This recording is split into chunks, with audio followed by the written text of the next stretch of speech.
people, how are we doing today? So another lessons on people going through COVID. I know Luz. Luz is someone who's working, who used to work in several houses. She's a cleaning lady. She has kids. COVID kicked in. Many of the owners or the people who live in the house actually cut down on her job. So she's not working anymore.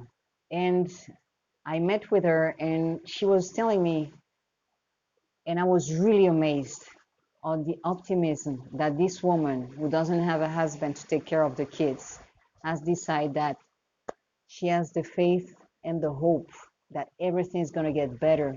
And meanwhile, she's putting her effort in selling. She's doing little things like fried cookies and stuff like that, and she's selling them from her house. And she's doing all these small jobs wherever she can, however she can. She's also stitching. She doesn't stop and start thinking that it's never going to get better. It's never, no. She placed her faith, her hope in life, in God. And meanwhile, she go outside and find a job to do. I think that's a main and huge lesson for all of us.